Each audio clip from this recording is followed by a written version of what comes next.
Hello everyone, welcome along to beautiful Christchurch on New Zealand's South Island as the FIH Pro League continues. We are at the midpoint of this stop.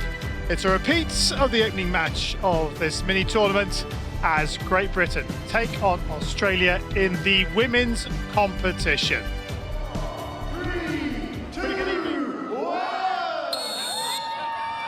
It is Great Britain in the white tops, red shorts and socks that get this Women's Pro League game underway.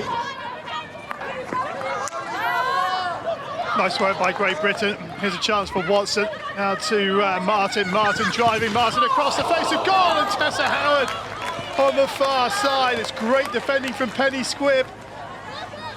So here's a chance. It goes to Ansley. Ansley goes high, and Ansley goes over the top of the bar, but that's hit Fitzpatrick on the way through.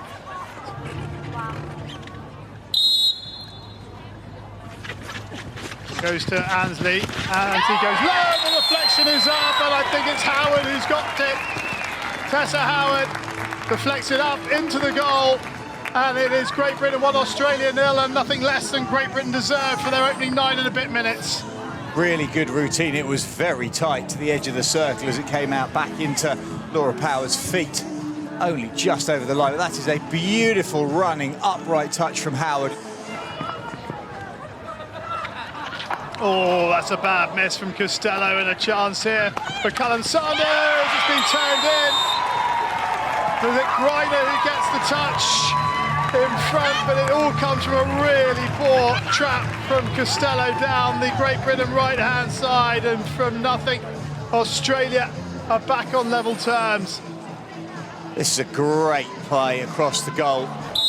Paddy Fitzpatrick on the right. It goes to Fitzpatrick, to Taylor, along the line, up and in. I think that's come off Costello. Has it? Or was a player in front of Costello? There's a lot of celebration. Well, Fitzpatrick is, I think it's hit Costello's stick. It certainly looked that way. Lovely little drop off, the ball across. It felt like that the attempt here was for a tip-in. The carry-in takes the #1 runner. Drop behind to Taylor. Taylor steps in, I think looking for the far post. I know, yes, it is. Costello. It's Costello. Defensive touch, top corner. There was a player behind her. That was the routine that Great Britain were running to try and deny that tip-in on the far post. Just unfortunate that's got through.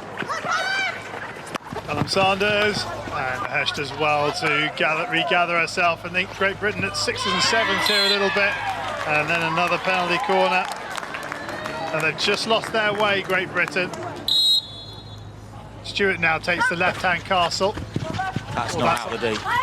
That's nowhere near outside the circle. They must have That was Didn't right. look like it. Yeah. So the goal has been put in by Wilson.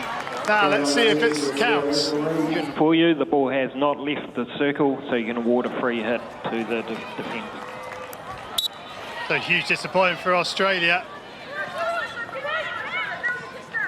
Web against Hayes. Greiner, first time ball in to the top of the circle, picks up Lawton. Lawton lays it off to Colwell. Colwell, lovely little play, and somehow Hesh gets the stick or glove on it as Chanel can't find the back of the net.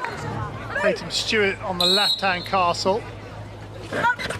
Goes to Stewart. It's a combination of Ansley and Hesh. Yeah, suddenly, so Australia, absolutely thrived off that green card, and then the goal they got just before half-time, and Great Britain become pedestrian. They're in trouble here, and there is the goal.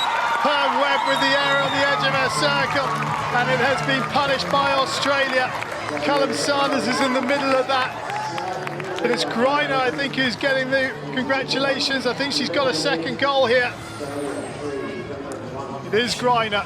Short-handled grip, that is an absolute beauty. Edge of the circle, Howard, and that is the final hooter, just as Owsley had a sighter at goal. But it would have made no difference had it gone in, because Australia have had an excellent final 34 minutes to turn a 1-0 deficit into a 3-1 win.